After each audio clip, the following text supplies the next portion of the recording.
All right, well, welcome everybody. My name is Linda Griffith, and I'm the Operations and Special Programs Manager here. And my cohort in crime is Matthew Nicholas.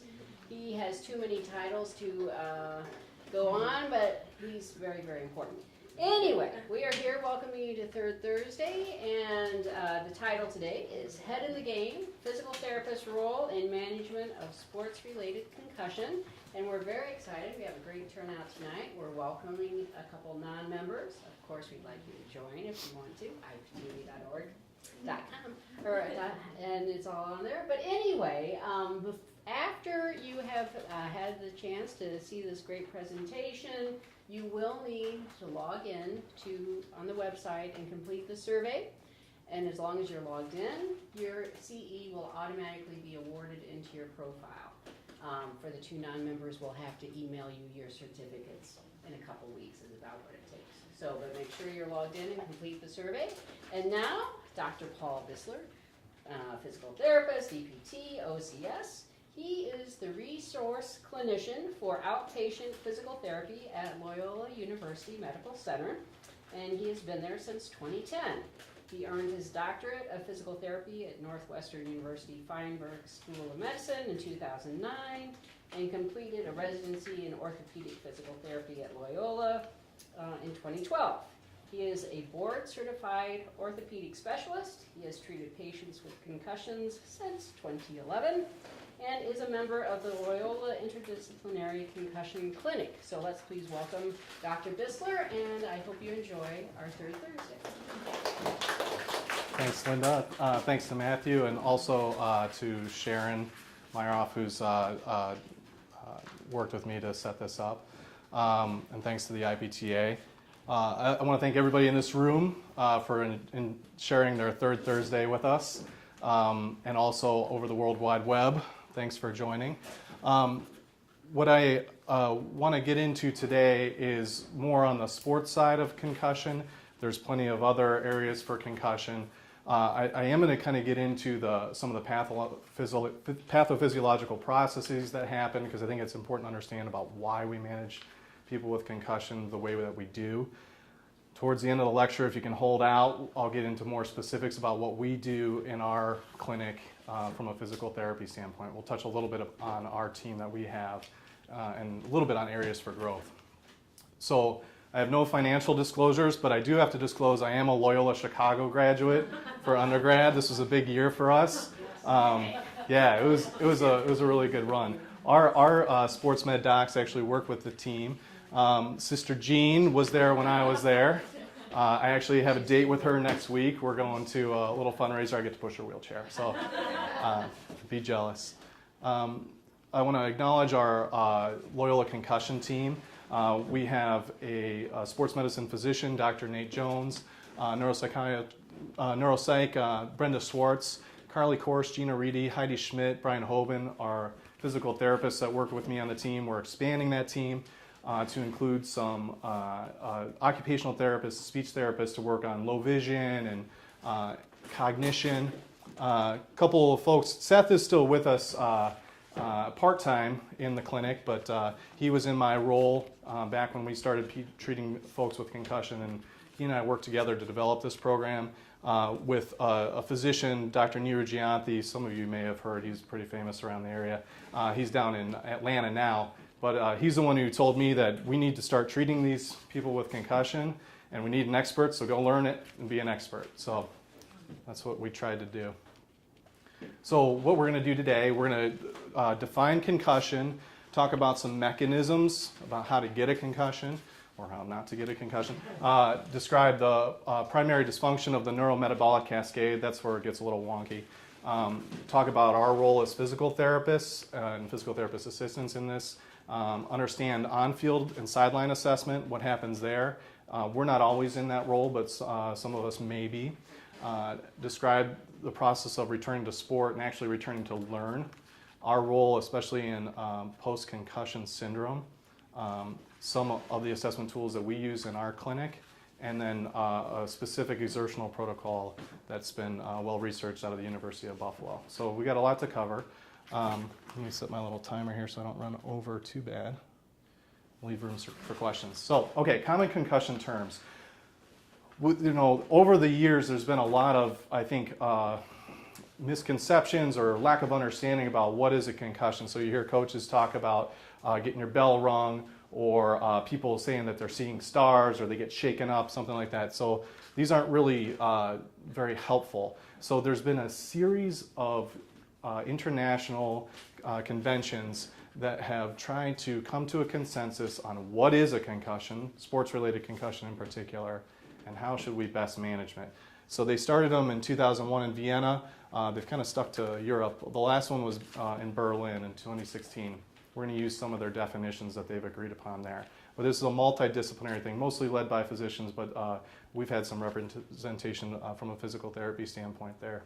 They came out with 11 R's to manage it, which is nice and alliterative, but we won't exactly use this terminology today, but it kind of will coincide with what I'm going to take you through in terms of recognition and management of concussion. All right, so what is it? Sports-related concussion in particular, it represents immediate and transient symptoms of traumatic brain injury.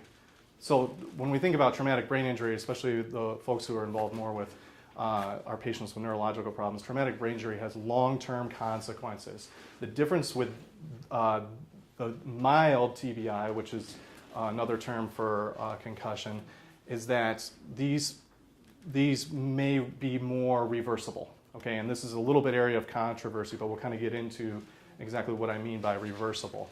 The problem with these definitions, they don't really reflect what's going on underneath the surface. Okay, like TBI, long-term, mild TBI, maybe not long-term. So we also haven't really decided whether it is part of that spectrum or it can be reversed.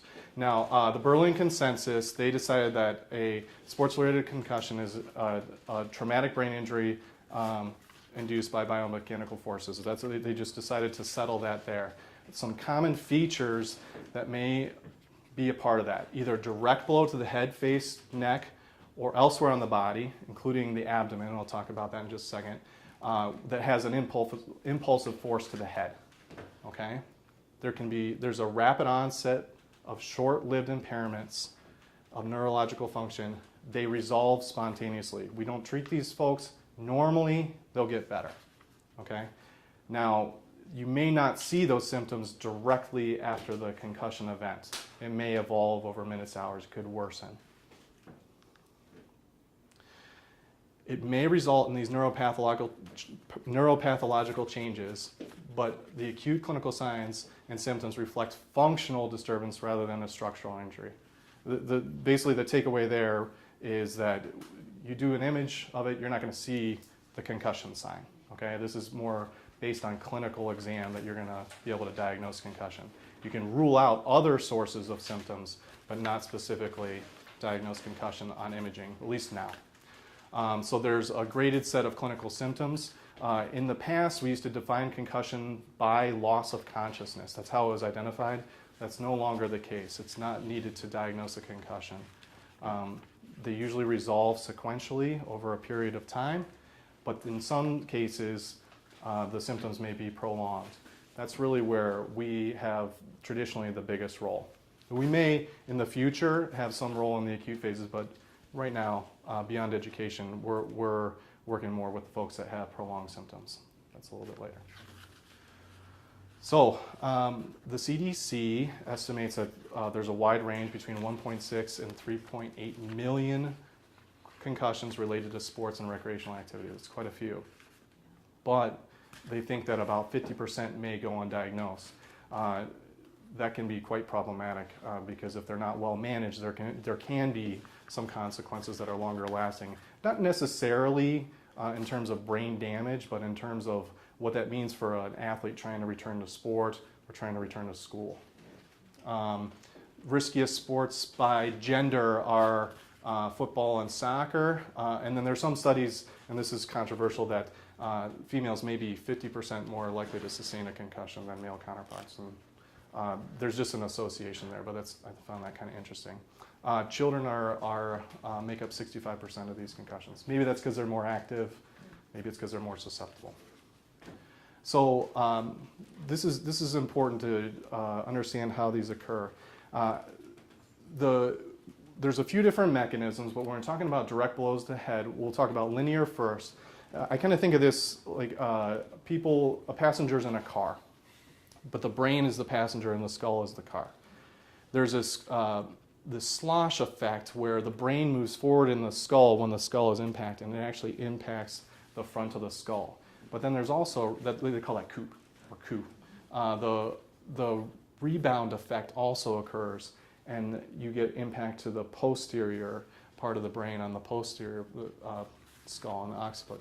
So you end up having damage, quote unquote, to both the frontal and occipital lobes on a direct linear impact. At a more histological level, there can be stretching and tearing of neurons in the brainstem and throughout the brain. Like a lot of orthopedic injuries, when you add rotation, a rotational component, it can be more destructive. This is a picture of Tim Tebow.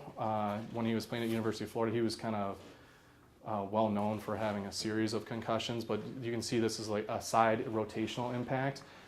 They think that there's more of a chance that you're going to have some of those axonal tearing, some tearing of blood vessels in this kind. So maybe if there is such a thing as a worse way to get a concussion, perhaps this is it. And if you think of the passengers in the car, now instead of just front and back, you're going to have the initial impact of the front right, for example, and the back left, and then the contra coup would be the front left and the back right. So it can be potentially more involved. Other mechanisms, striking the head on fixed objects. You can just have the acceleration and deceleration moment on the brain. Also battle wounds, not just the impact from the blast itself on the head, but there's such a large impact. You have some compression of the abdomen. There's a lot of fluid in the abdomen. When blood, for example, goes up through our blood vessels, there's nowhere to expand to, right? So you can have a traumatic brain injury or a mild traumatic brain injury just from the actual concussion effect of the shock wave. It's not an exhaustive list. There's many ways to get a concussion. This is where we're going to get a little wonky, so bear with me. You don't need to know the details of this, but just to kind of get an idea of the process. At a histological level, there's a disruption of the neural membranes and there's stretching of the axons. At a more physiologic look at it, you have this indiscriminate release of neurotransmitters, an opening of these ionic channels at the cell membrane level. At the same time, there's an increase in energy demand. There's a decrease in cerebral blood flow. This is not a great situation. This is the simple diagram that we have for it. This is our neurometabolic cascade. I am going to kind of take you through a little bit. I have to use my notes because I don't explain this all the time. But starting on the left-hand side here, you have this depolarization, that is indiscriminate release of glutamate neurotransmitters. You end up with calcium going into the cell, potassium going out, so it becomes depolarized. To restore homeostasis, the cell has to use ATP, energy, to work these pumps. I know we're getting into the old biology stuff. It gets worse. So you need a lot of energy to do that. Well, the brain is already operating near max capacity with oxidative metabolism. So it has to use glycolysis. When you use glycolysis, you end up getting lactate accumulation. That decreases the function of the cell itself. Calcium sequestration in the mitochondria also depresses the level of it. So more energy is needed, less is being supplied at a cellular level. At the same time, you have decreased delivery of energy from the blood because there's decreased cerebral blood flow. Not wonderful. It can result in enzyme activation for apoptosis. At an axonal level, this calcium influx can create a mechanical compaction on the axon. It can increase the swelling and basically end up in secondary axonomy. So a process that can basically lead to the destruction of nerve cells. adult learning, we're just going to repeat it in a different way. You have ionic imbalance. Potassium's going out, calcium's going in. There's widespread depolarization, and we have this energy crisis. Okay, we don't have. We need energy. We don't have enough being delivered. All right, we all clear on that? Okay. This is my son when he was a newborn. He's turning 5 next week. We were terrible to him. But he's been along ever since I've been giving this talk, so we get some baby pictures in there. Okay, so when all that happens at the physiologic and histologic level, there's a wide array of symptoms that can occur. They're not all necessary to diagnose a concussion. They may all be there, they may not. These are also symptoms that are pretty common in other conditions like depression or fill in the blank. But somatic headaches, feeling in a fog, emotional lability. A lot of parents will talk about how their kids they're already, a lot of them are teenagers, so they're already out of whack. Now you add this, it can be a lot for a family to deal with. Other physical signs, they can be irritable, they may have slowed reaction times. A lot of people feel like they're just walking in sand, and they can have both ends of the spectrum in terms of sleep disturbances. They may not be able to sleep, they may just be sleeping all the time. Okay. Most concussions, talking about normal recovery, most concussions resolve within 7 to 10 days. Children and adolescents, in terms of a normal recovery, might have a longer recovery than that. They're growing and other things, their energy demand is a little bit different. That could be why. Then a small percentage have prolonged symptoms. That's what we'll talk about later. Okay? All right. Here is a nice little diagram of what that looks like from what I was talking to you about the physiologic changes. So your left vertical axis there is percentage of normal levels, and then your horizontal axis is time, and it goes minutes, hours, and days. And you can see that right around that 10-day mark is when things kind of go back to normal. There's some immediate things that happen in the first few minutes, and then other things that just resolve over time. Okay, that's normal recovery. That pretty much happens even in the folks who have prolonged symptoms. So keep that in mind when we're talking about why people do have prolonged symptoms. So sports concussion management. There's a continuum of care here that goes from preparation through identification and management of the post-concussion, and then returning to play at the end in terms of sport. Kind of synonymous with that, but actually a newer concept is return to learn. We'll talk about both. So prevention. When we're talking about pre-season planning, there's the prevention side of things, there's also the management side of things. So when we're talking about concussion management, those roles for the different providers need to be defined. Who is it that's going to be doing the on-field assessment? Who does the sideline? Who decides whether it's a suspected concussion or not? Where does the athlete go to get managed? There's some preseason baseline assessments that can be done. Some of the high schools are mandating this now. It's not a law, but especially some neuropsychological testing is happening preseason, so that way you can compare after a suspected concussion event.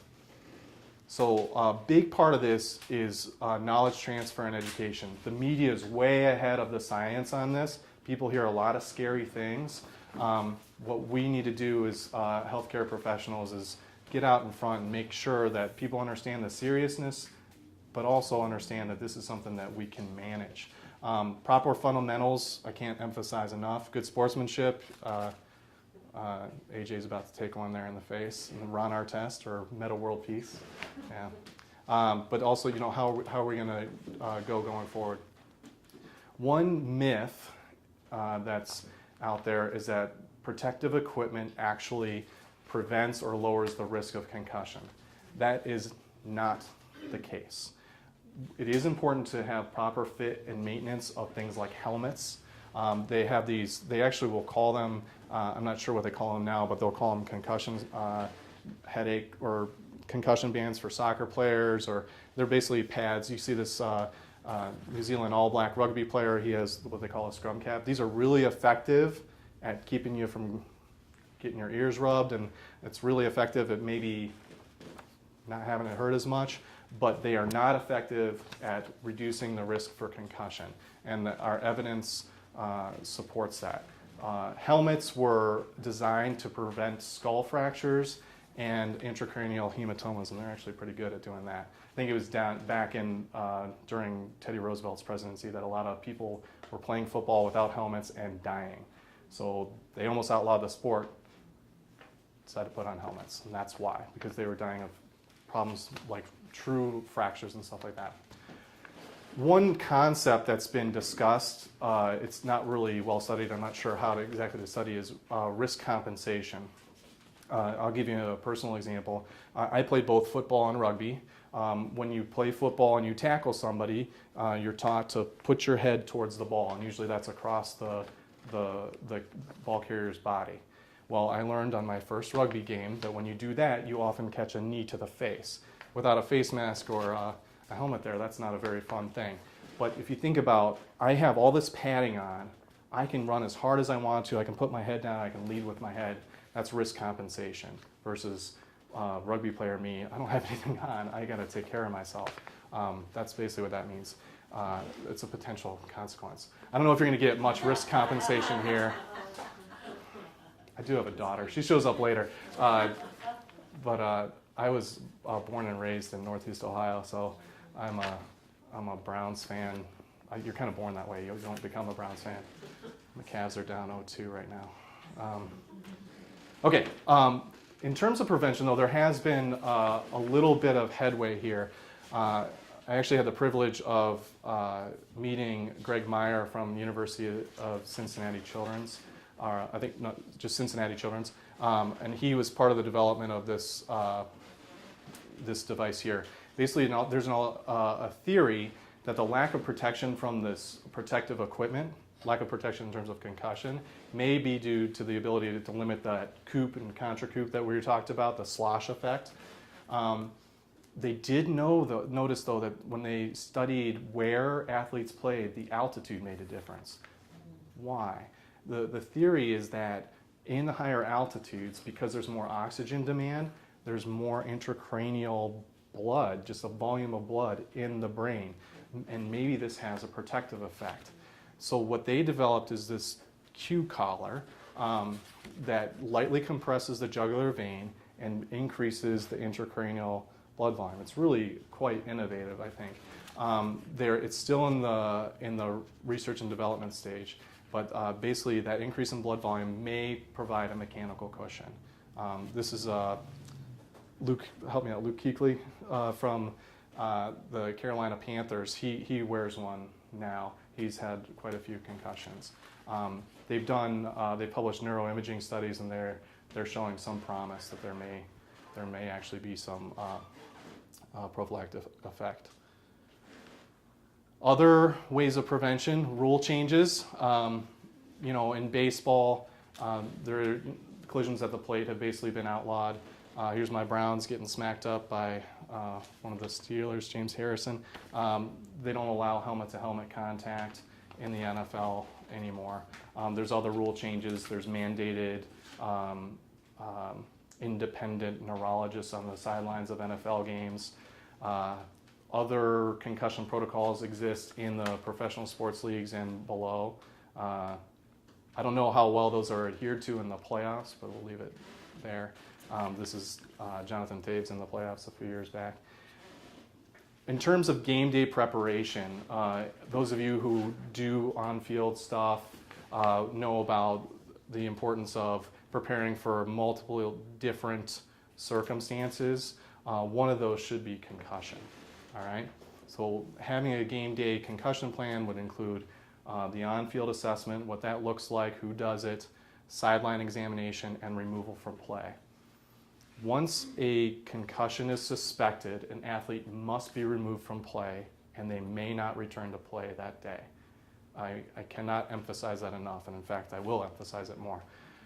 The on-field assessment you have a systematic approach. You go through the ABCs, do a neurological exam, and determine the initial disposition. Can they go to the sideline? Do we need emergency transport? On the field, some sports, rugby, soccer, I believe lacrosse continues play. They may have continuity of play. So determining the safety of the scene is important, making sure that if there is a serious event that the referee is aware and can stop play if necessary, but that an assessment can safely be performed. So you got to clear the cervical spine, axial tenderness, neurologic symptoms, any resistance to rotation. You're probably familiar with the Canadian C-spine rules, which would indicate that a person needs a cervical x-ray. I'm understanding that somebody isn't, they're here. Basically, there's a list of criteria that they typically fall in an emergency room situation, but it's basically a list of criteria that would say, it's an algorithm, either they need an x-ray for their cervical spine or they don't. Oh. Okay?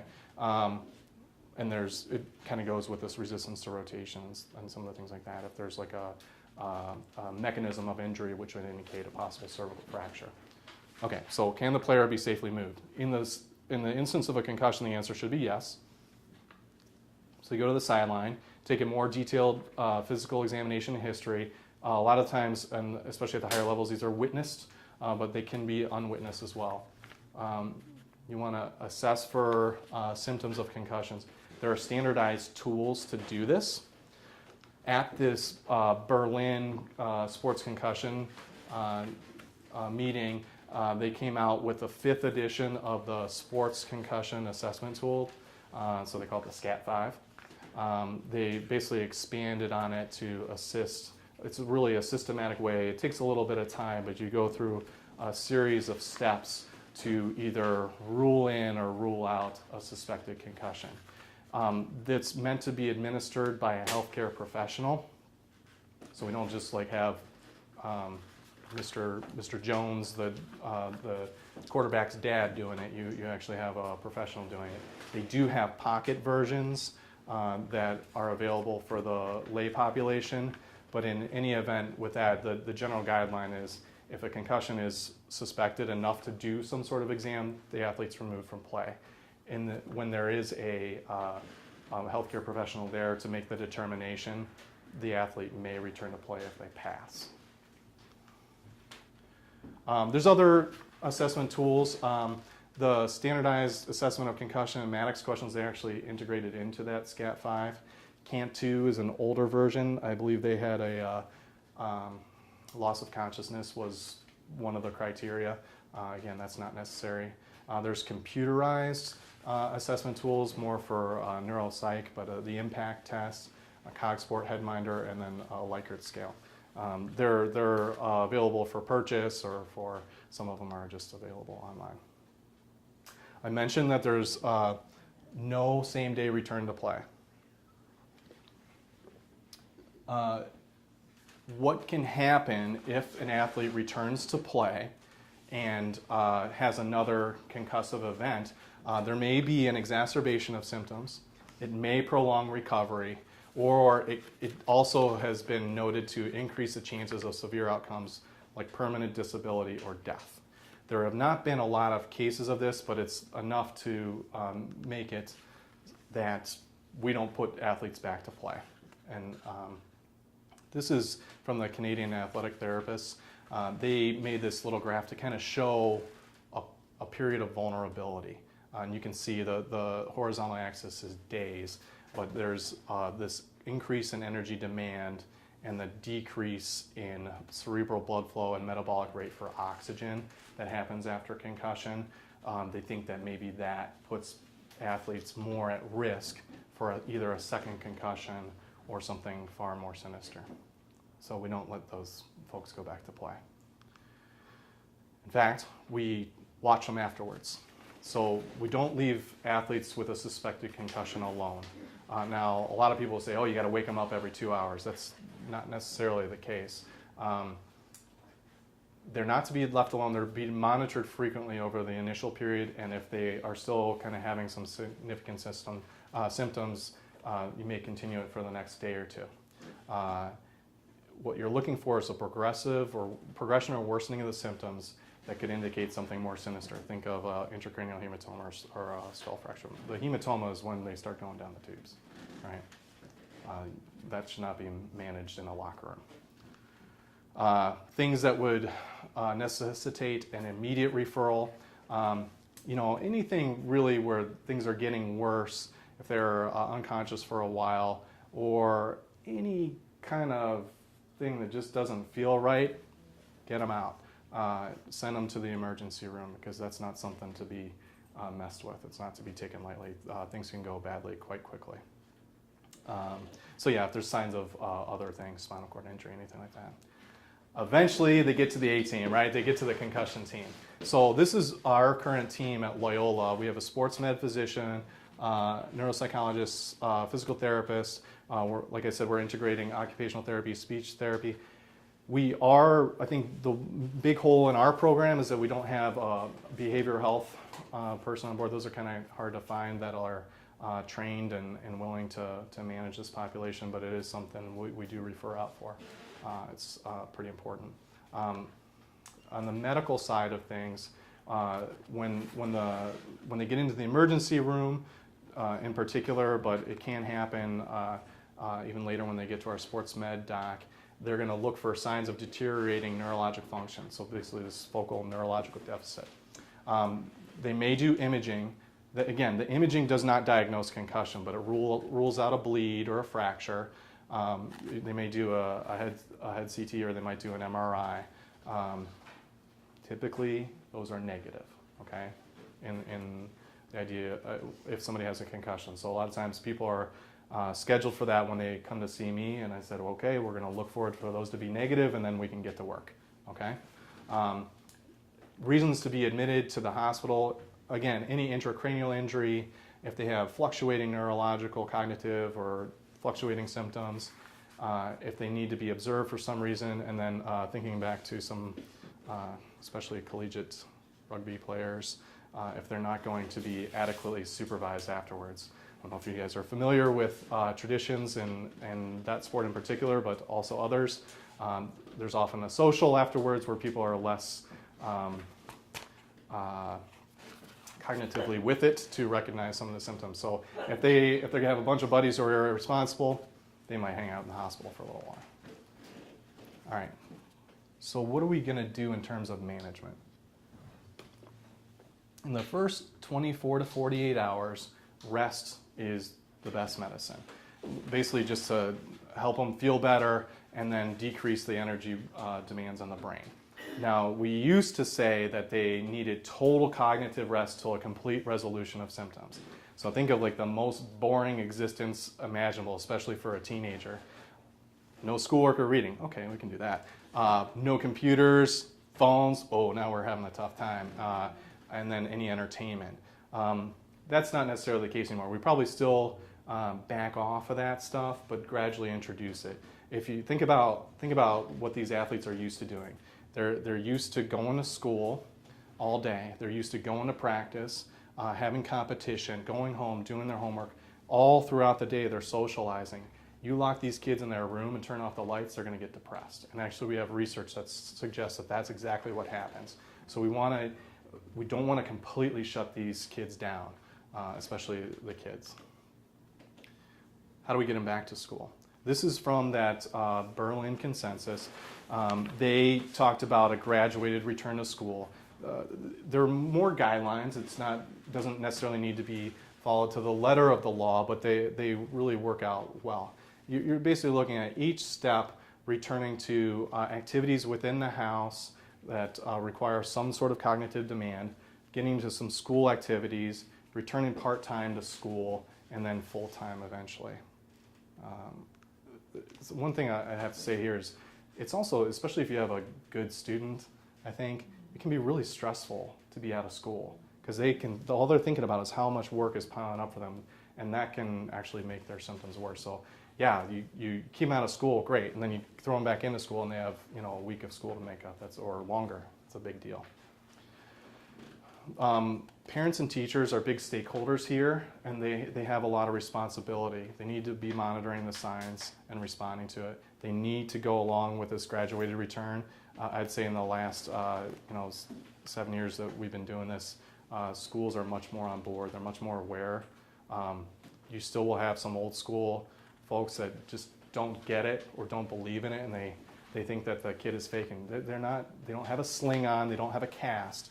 They have something going on with their brain that can be hard for people to understand. In some cases of prolonged symptoms, a Section 504 learning plan may need to be devised.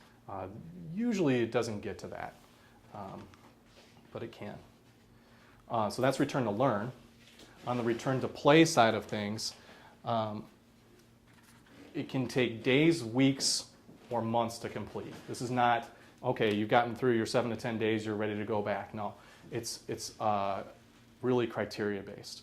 So prior to participation in the protocol, they should be symptom-free for at least 24 hours, but 24 to 48 hours, and the physician should clear them to compete, to start participating in it. Often they'll go see our sports med doc. The sports med physician will outline the rules of this. Why? There has been some evidence that student athletes who have overexerted themselves in the initial weeks actually had a longer recovery time. Okay, so this graduated return is what we want to promote. There's an extra step in here or two.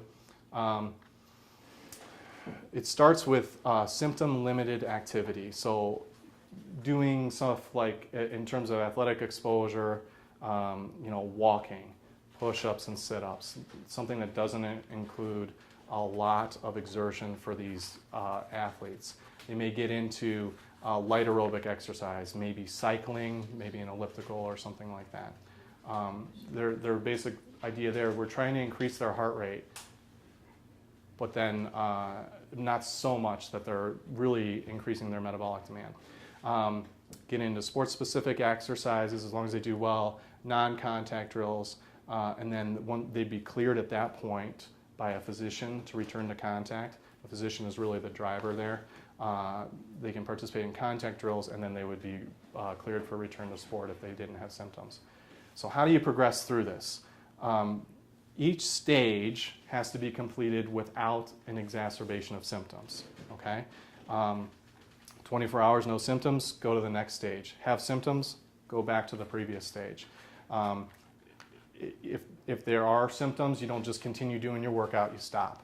The International Rugby Board has a really nice algorithm that they use. You can see all these arrows going everywhere. When there is a medical practitioner to manage the process, they go through these different levels. And you can see it's like they have no symptoms after no activity. Within 24 hours, okay, do light aerobic exercise, no symptoms. Do the rugby specific stuff. They have symptoms, go back to light aerobic exercise. So somebody may progress through this in about a week, but you can see a circumstance in which they end up going in a circle for a while before they're able to progress through. A lot of times those are the folks that we're getting involved with if they can't go through this process.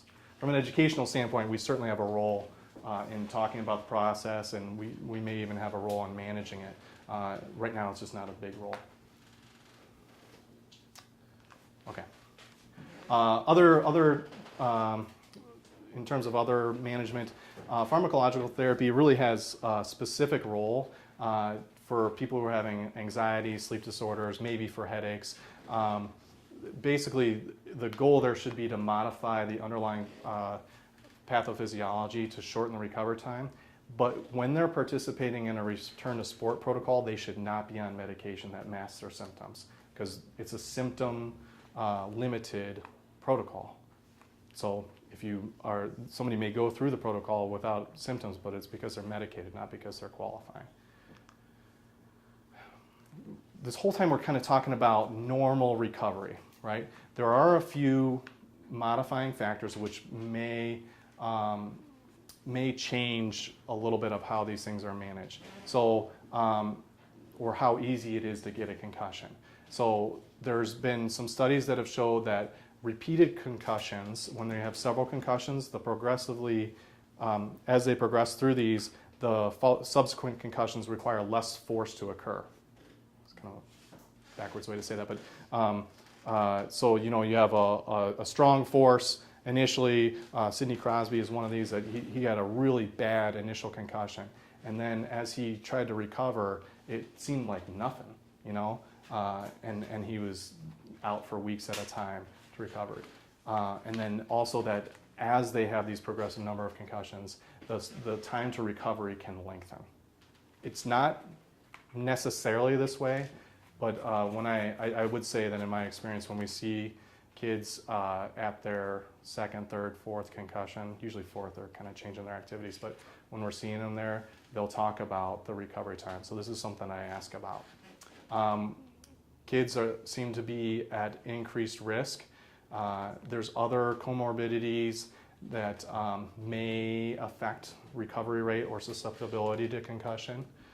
Certainly the level of the sport and the type of sport could put athletes at more risk. Their style of play, we talked a little bit about that in terms of prevention, could make them more at risk. So that's normal, kind of normal concussion. There are some complications that can occur. We spoke about second impact syndrome. We try to eliminate or reduce the risk of second impact syndrome by having our athletes go through this graduated return to play, do not return to play on the same day.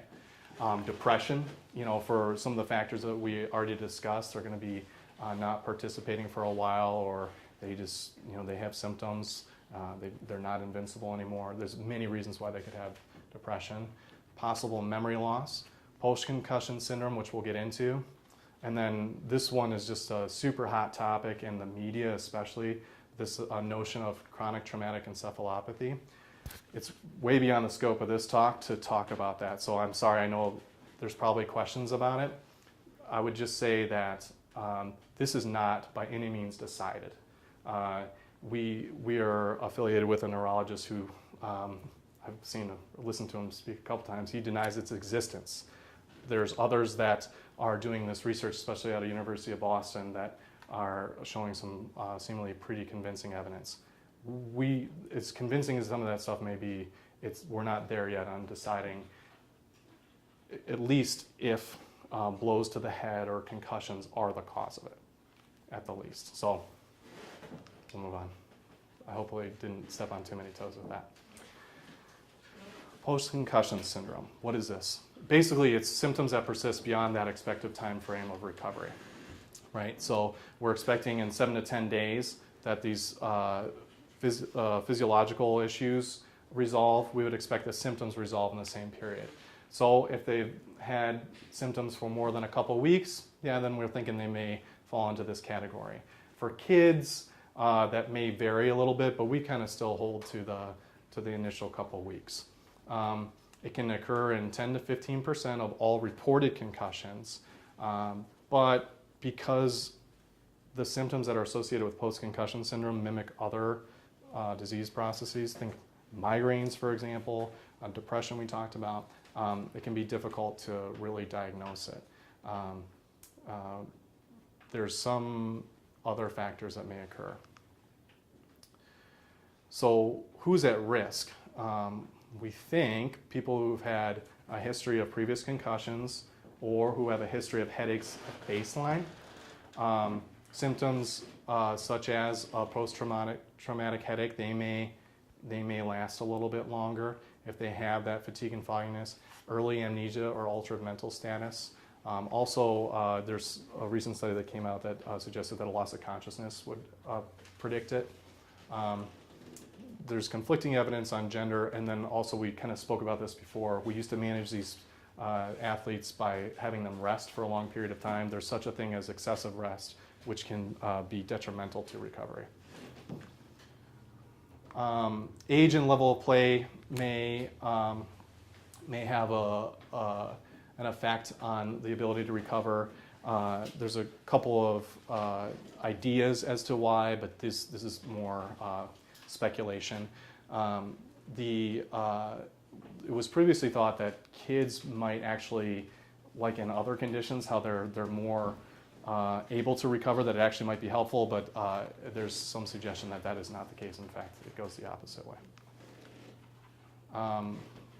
We already kind of talked about headaches, but migraines, there may be something there. I would just say anecdotally, I ask about this all the time, and there's probably about 50% of my patients have a history of migraines, but I see people who get concussions for other reasons too, and with prolonged symptoms. But a learning disability, I ask about that one too. It's just kind of a curiosity of mine that I read in an opinion paper that it may be a thing. So there's reasons that could cause other issues too, but interesting association.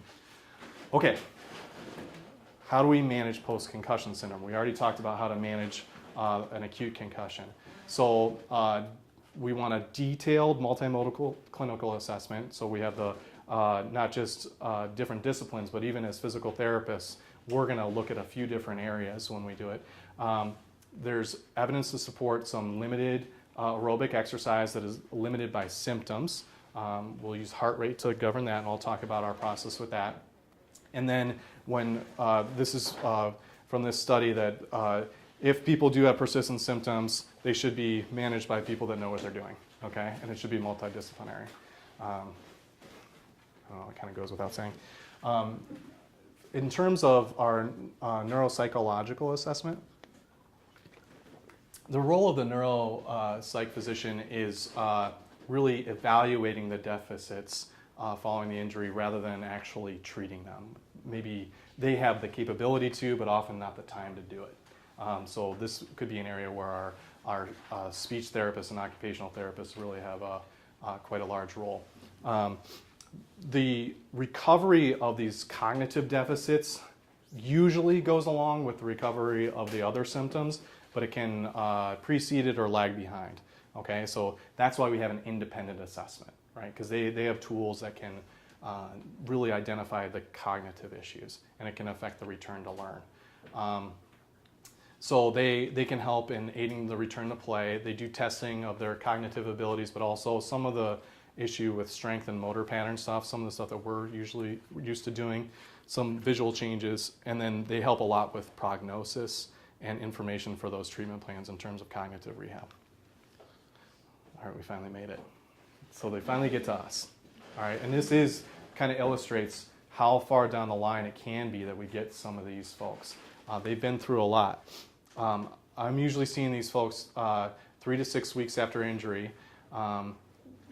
The research in those early phases is limited because they usually resolve on their own, and we don't want to just treat people because we want to charge them stuff. We want to treat them if they need it.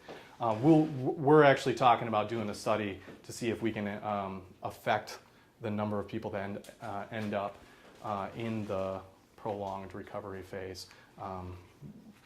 Probably more on education and guiding them through some of that return to play, but we're not there yet. There's a study that kind of affects this. Back in 2011, they did an animal model of concussion, and then they started exercising them at different periods.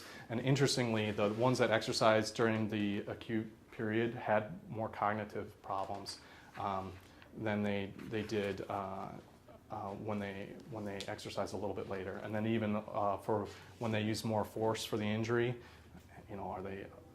they're technically still in the mild TBI category, but when they had more force of injury, they did better when they started exercising later.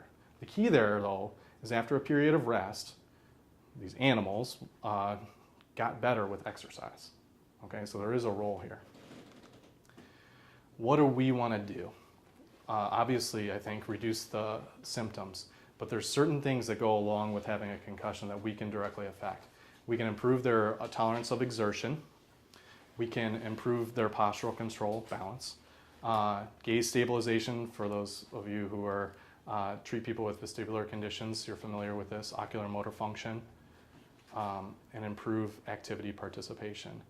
The difference between this and maybe a more traditional vestibular rehab is that when you're looking for adaptation, say, when you're working on somebody with a vestibular ocular reflex and normal vestibular therapy, you're trying to cause symptoms. What you're trying to do is give good information to the brain and mix it with the bad so the brain can figure it out. With this population, that is not what we're trying to do.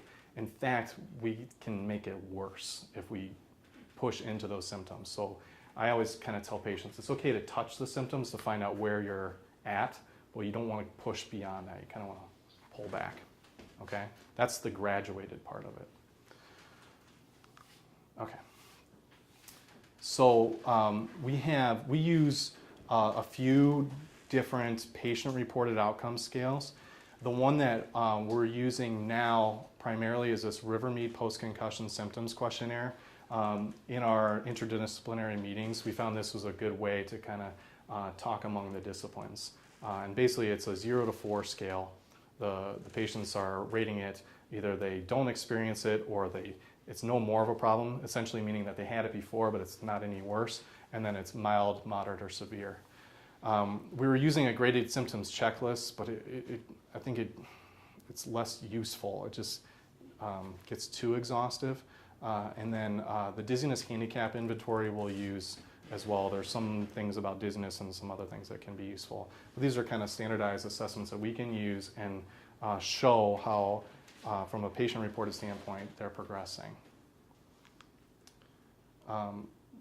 We were doing kind of a generalized vestibular screen before. There are tools, the VOMS is one of them, that standardizes how the vestibular exam is performed. So I can do it, my sports medicine physician can do it, my neuropsychologist can do it, and we all are talking the same language. So there's 7 tests. After each test, you have them rate 4 different symptoms from 0 to 10, so it takes a minute, and patients got to get used to it. Any abnormal findings are considered an indication of dysfunction.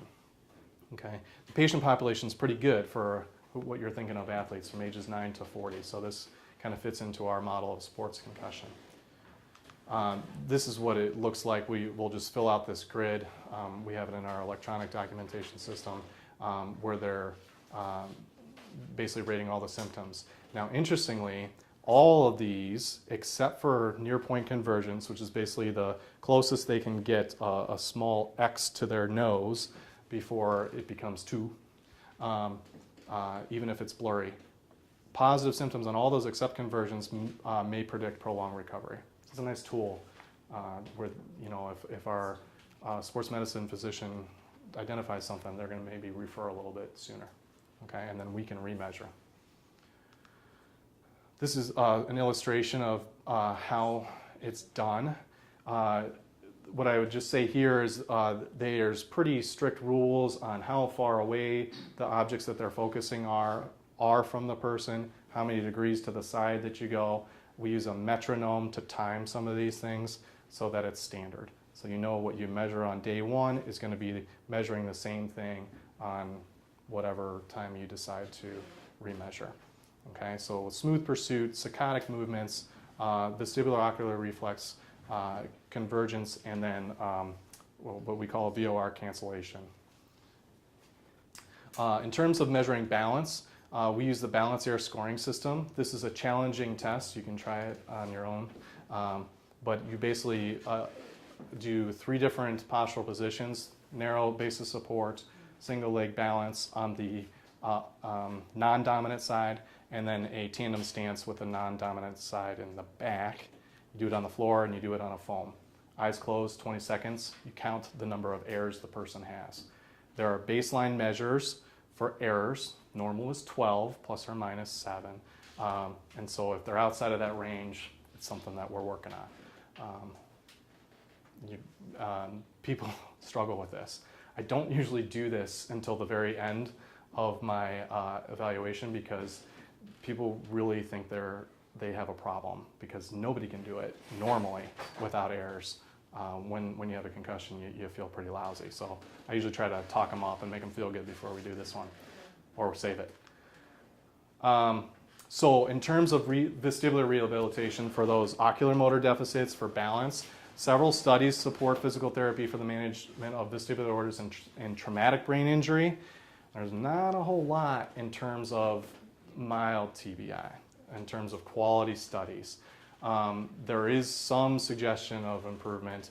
there's countless papers that say, yeah, you got to do it, but nobody's really been able to do great studies to show that it's truly significantly effective.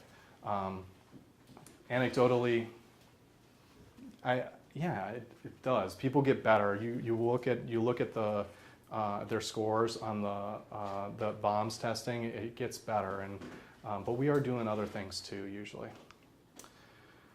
These are general vestibular rehabilitation strategies. I've only really had one instance of a person diagnosed with concussion that had actually bilateral BPPV. It was pretty bad in terms of the amount of symptoms that she had in order to resolve it, but we took care of it quite quickly. So you can use habituation, basically desensitizing the person. Maybe that's how it works. Adaptation, that's what we use if somebody has a decreased gain of the vestibular ocular reflex. You know, thinking about that's more for a peripheral vestibular injury. This is probably more of a central issue, but there's something to it. Even with central dysfunction, we'll still work on this, but maybe it's habituation that's happening. For the more severe cases, we may be using substitution or compensation or avoidance. Here's a look for those of you who are not as familiar of what rehabilitation of the vestibular ocular reflex looks like. Basically, the patient focuses on an image and turns their head. They try to keep that image in focus. That's the important thing, that the brain is getting good information, the object in focus, bad information of symptoms. The brain, our nervous systems are pretty incredible in that they can resolve things like that. Again, the difference here is I'm not encouraging symptoms. I'm trying to get just to the edge of that. Other things for ocular motor function, working on smooth pursuit, just basically practicing the test, and having the patient be the driver of it can help because they can predict where it's going to go. Saccades, just basically looking between two objects, and you can change the plane of that. And then convergence, I like to use the balls on a string. We don't have a lot of them lying around, so I usually use a tongue depressor and put some dots on that and have them try to focus on the series of dots, okay? And that can improve their ability to converge. And anecdotally, we see a lot of problems with convergence in folks with concussion. It's interesting to me that the evidence doesn't suggest that that's a real predictor, but convergence can be a real issue. In fact, when I've had patients that have no ability to really adduct one of their eyes, and we have to really work from quite far out. But then when that gets better, they get better, when that is the true reason for or underlying factor in their symptoms. So variables, just like in our other vestibular patients with vestibular disorders, you change the plane of the motion. You might do vertical motion, horizontal, diagonal if you're doing smooth pursuits or saccades. Change the image type. I usually start with an X. The standardized size of the X on this test, they're pretty specific, is like a 14-point font. But you might progress them to like a business card where they're focusing on a certain word on the card or a paragraph. You can put it on a plain wall, that's where we'd start, or put it pattern.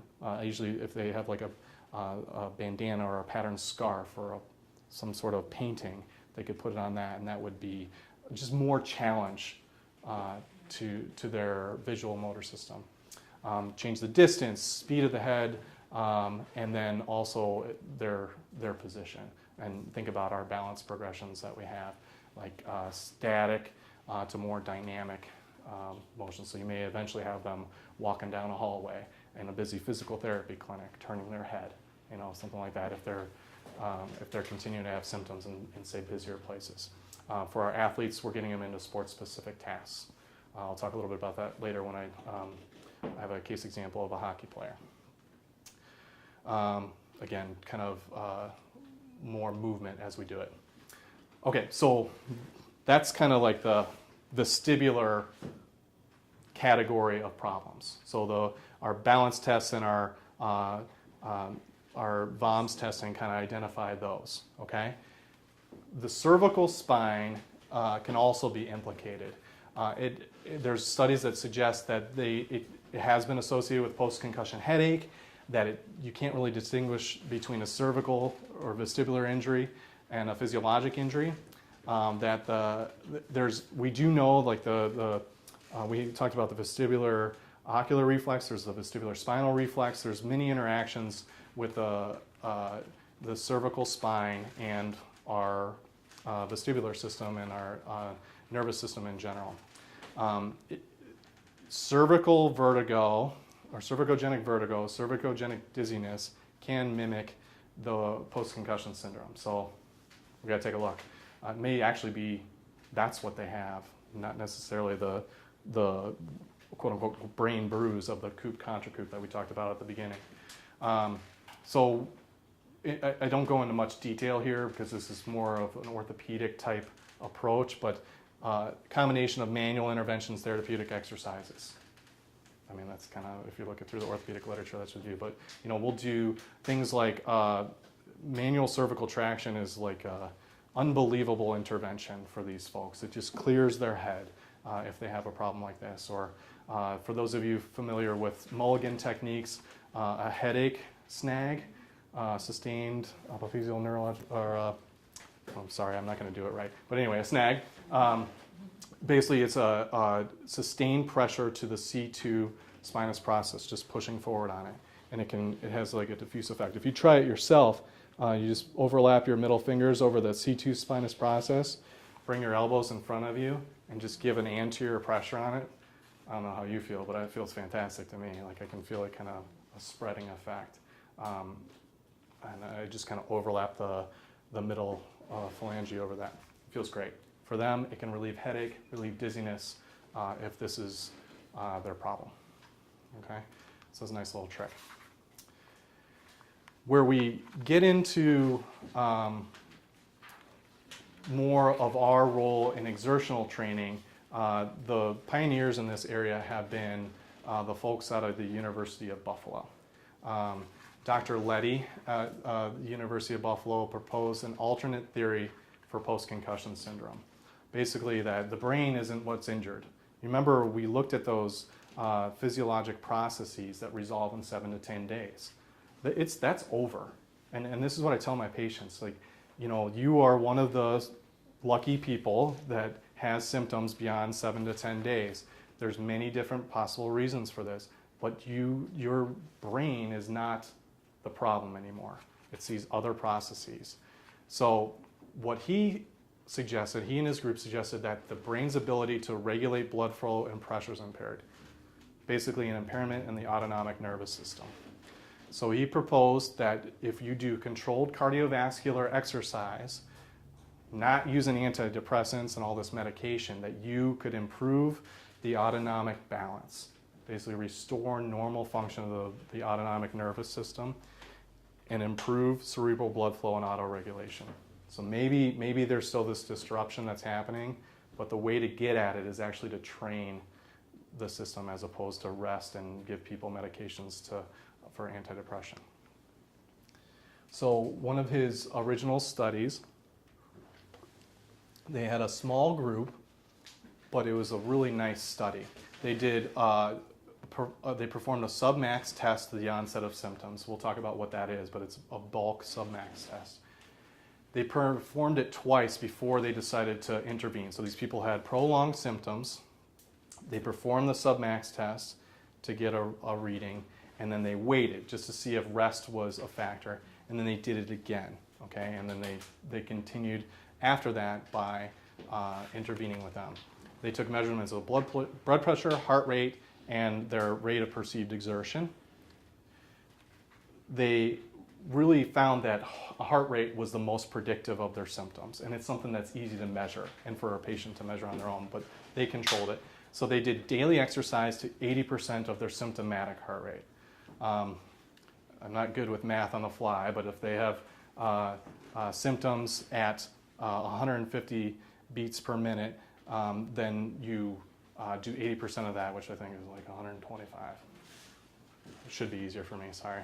But anyway, they exercise at that level. They don't go to symptoms again.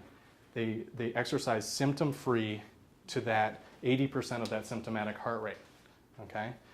They continue that until if they have symptoms, they stop. If they don't have symptoms, it's to the time that is prescribed. Basically, they did it until the time that they had symptoms on the treadmill. So if they took them 10 minutes to get there and then they had symptoms, they do 10 minutes at home. As a result, they were able to achieve max exertion without symptoms over a period of time. They basically retested them, reset the symptom threshold. So say next time they can get to like 160, then they reset it based on that. And then have them exercise at 80% of that, okay? The rate of recovery was related to their exercise intensity. So basically the ones that did the best were the ones that were able to exercise at a higher rate of intensity initially, which kind of makes sense, right? Because they're going to be closer to the actual target heart rate. We call it the Buffalo treadmill protocol, just because it's all-encompassing. They did this bulk submax test, really easy to do. It's pretty quick pace. You start at 3.3 miles an hour, and then you increase the incline every minute. For some athletes, they're in really good shape. They're all the way at 15% incline.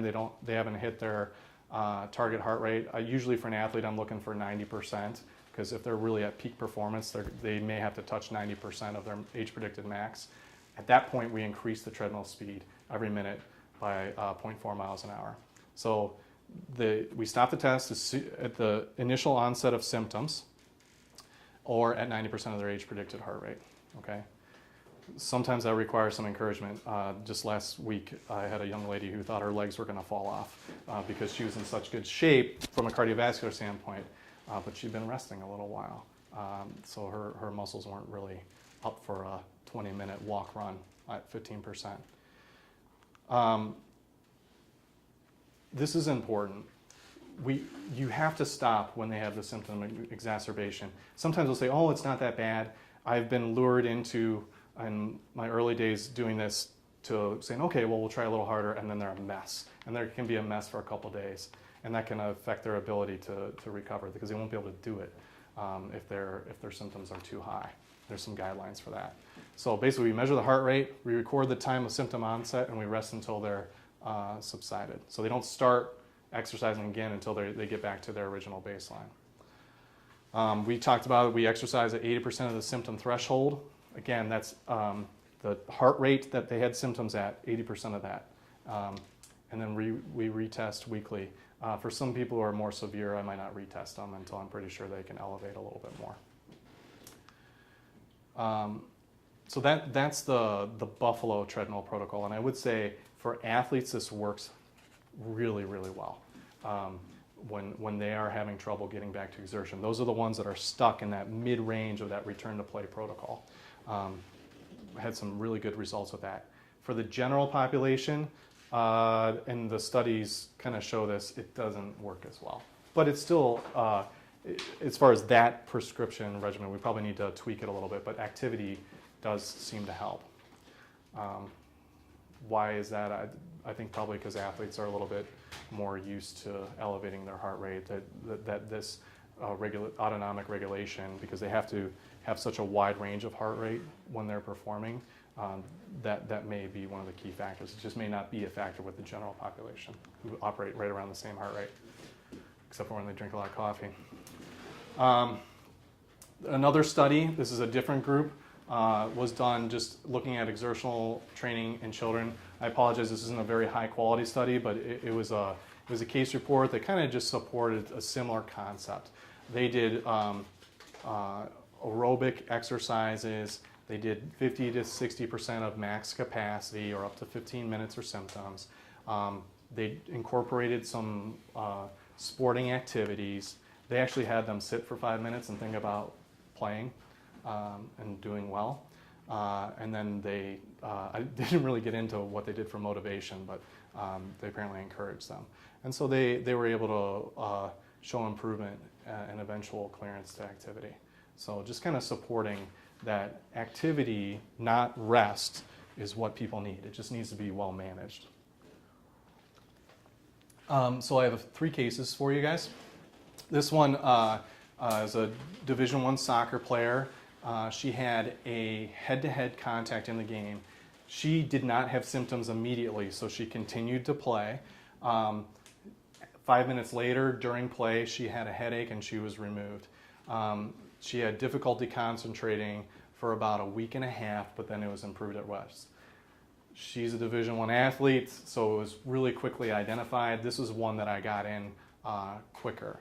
She had also had 3 previous concussions in her high school career, so she was pretty acutely aware, and her parents and the athletic trainers moved this along quickly.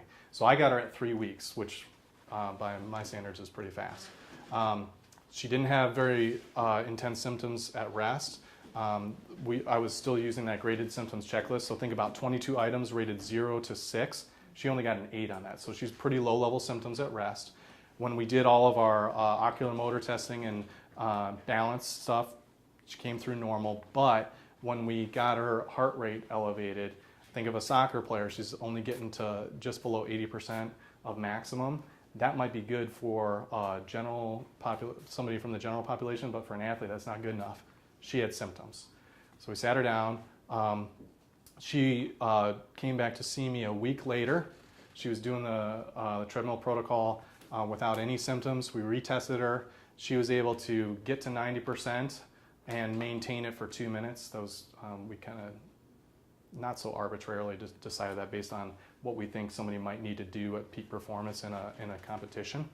And so we discharged her from therapy, and then she was able to continue the return to play protocol.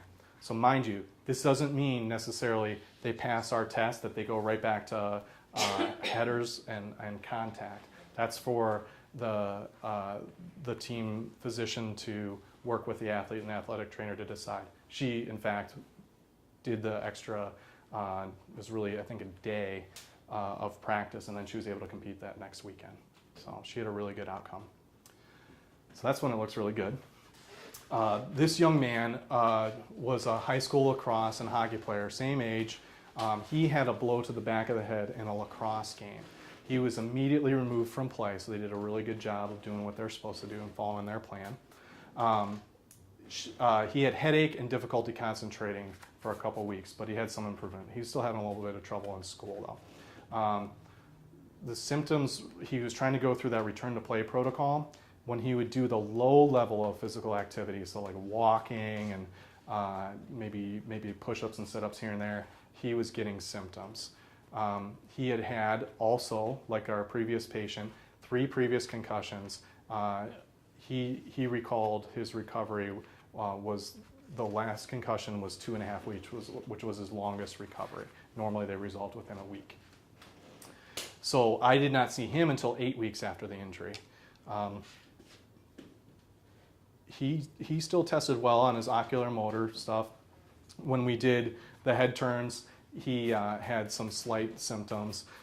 His balance was impaired, and then his symptoms were produced at 65% of heart rate max. So his rehab took considerably longer, but we worked on balance, we did the treadmill protocol, and we integrated sport-specific activities. So with him, he did have some issues, I don't know how familiar you are with hockey or lacrosse. You have to be able to control where a puck or a ball is with a stick, like a net or a angle at the end of a long stick. That's not too easy. So what I was doing was kind of like throwing a ball to him and having him, he could actually catch it and then hit it back to me. But then we did it on balancing, and we did it with foam, and we did all kinds of stuff like that. We were able, at 6 weeks, we were able to progress to his 90% of heart rate max, so great. But this is an illustration why we don't just return them to sport. He went back to continue his return to sport, so he was able to skate with his team and do fine. But when he was asked to do more complicated drills, he wasn't able to do it without symptoms. So unfortunately for him, even though he has a great future for doing the kind of cardiovascular exercise that we need to keep healthy, and eventually he'll be able to play with his kids, hockey wasn't in the cards for him for the future. So he retired, and he actually pursued coaching, which I contacted him afterwards, and was enjoyable, but it was certainly a change from what he expected to be doing as a senior in high school. one more case. This is a younger middle school soccer player. She hit her head on the ground and was immediately removed. She had initial headache and dizziness, no history of previous concussion. I didn't see her till almost 3 months after her injury. So she did have these impaired ocular motor findings. Her score in the best test was 39. Mind you, the high end of normal is 19. So she was just falling all over the place. We put her on a treadmill, and first of all, she was a little tiny thing, so she couldn't really walk 3.3 miles an hour without running. But within 40 seconds, she was feeling really lousy. So I saw that, and I was like, oof, man, we're in trouble. We didn't even elevate her heart rate. So I don't know, maybe it was the impact on the treadmill or something like that, but she just couldn't take it. We worked for a while. We worked on similar things, progressively getting her on that treadmill. We were able at 6 weeks to have normal smooth pursuit. The best test, the balance test, was within normal limits, and she was able to walk a significantly greater amount of time, 20 minutes without symptoms. But when we tested her, she had symptoms at 63% of her age predicted max. So we just did like the 220 minus the age thing at the time. So, 63% of that isn't very high for a 13-year-old. She still had, we were trying to incorporate some of the soccer drills into that at this stage. Those were more controlled in my clinic and at the home rather than with the team. She was one that did a neuropsychological evaluation on computer. That was impaired, and she still had some difficulty with school. Over the next 6 weeks, we were able to progress to full exertion, and she was cleared to return to sport. Her parents were really nervous. I mean, understandably. If you think about, she was 12 weeks before she saw me. We were almost at 12 weeks of therapy, so you have half a year almost, and she just got over it. They were not really interested in having her play soccer again. So she ran track, and she did great. You made it. Okay, thank you. I appreciate that. This is a lot of complicated stuff, and there's some rules to it, but I just want to kind of sum up, but that, there's a lot of stuff in the media that can really scare our patients. People do get better, okay? They can return to sport. It's not always in the cards for everybody. It's really a hard conversation to have because people want to know, how long till I get back to football? How long do I do it? It's not based on me. It's not based on time. It's based on how they respond. But we do expect a full recovery. It is a traumatic brain injury, we think. It may be on that spectrum, so we have to manage it like that. We rest a little bit. We get them graduated, return to learn, graduated, return to play. We use a multidisciplinary approach. And then our approach from a physical therapy standpoint is with vestibular rehab for oculomotor and balance, and then including the cervical spine, and then trying to progress them with exertion. There you go. I didn't make it up. So there's my daughter finally. She turned 3 last week. I got to get another picture. But my wife and I like to jump, and I have not taken an upright family photo with my son yet. So thank you.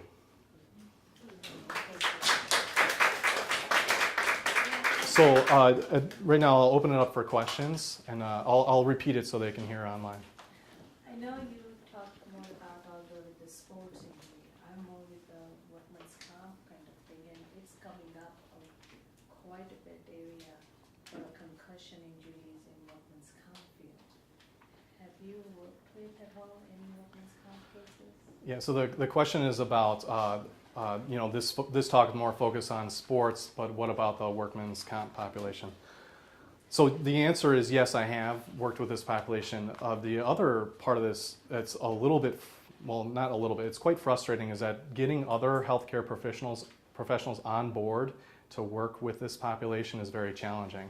So my sports med physician will see them if I make him, basically. Getting in with a neurologist can be challenging, and sometimes they'll get bounced back because they don't want to see them. My neuropsychologist, she does great with them, but yeah, trying to coordinate that care can be very challenging. Now, I think if you're in an outpatient setting, you've worked with people coming from work injuries, there's I think they call them blue flags. our students here can help me out.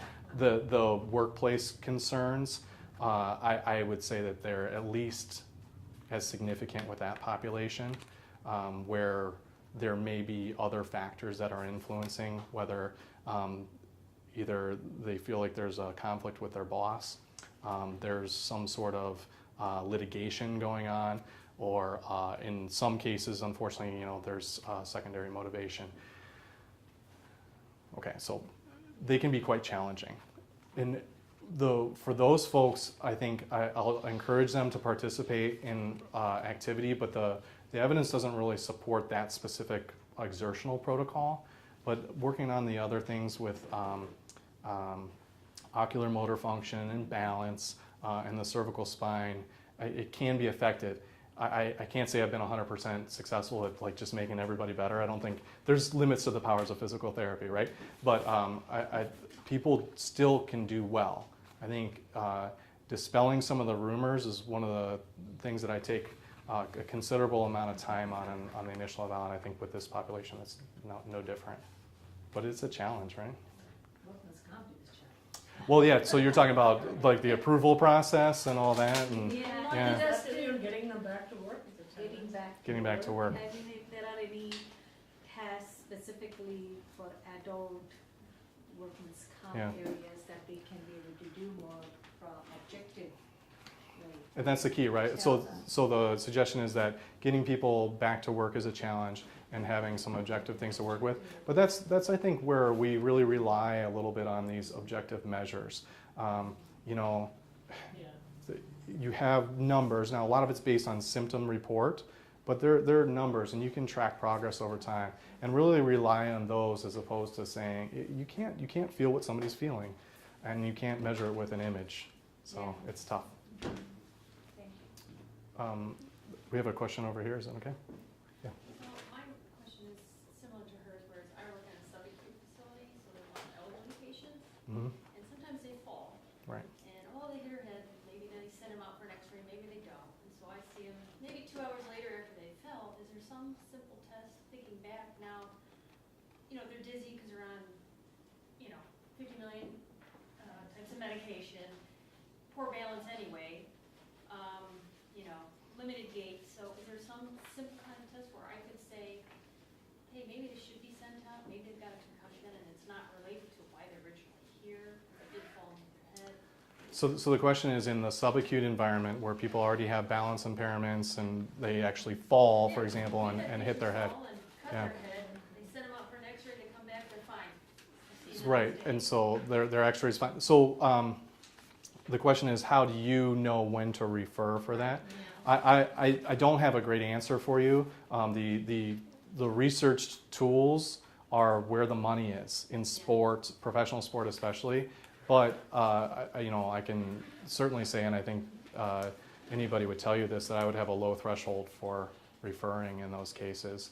Knowing who to refer to is a challenge. So kind of having a plan for that ahead of time, not unlike a sports plan of which neurologist am I going to refer to, or which it's not necessarily a case for a sports medicine doctor, but which physician who has some familiarity with concussion could manage that. But with those kinds of pre-existing impairments, how are you going to tell a difference? I've never It's heard challenging. one nurse, doctor, psych eval, anything like that say, oh, maybe they got a concussion, maybe we should look at it. Never heard that ever. So I would say that if your neurologists kind of have a little bit of a background there, they may identify that. I know that some of our Loyola neurologists will refer in those cases. Our challenge is trying, because they're referring for a sports protocol, our challenge is trying to fit them into the protocol. And one thing that we do from an exertional standpoint, especially for people who have balance issues, some people are coming to us with other injuries just besides the concussion. They may not be able to go on a treadmill. We find other ways for them to exert themselves and still control heart rate. We have some questions from online. One of them is, what is the research saying about number of concussions before no return to contact sport? So how many concussions before no return to contact sport? That is actually a decision that needs to be made between the athlete, usually if it's a minor, their parents, and the physician. I am not aware of research that can definitively say that after this many you're done, because really we don't know. We don't know. You'll hear from professional athletes that they've had numerous concussions throughout their career.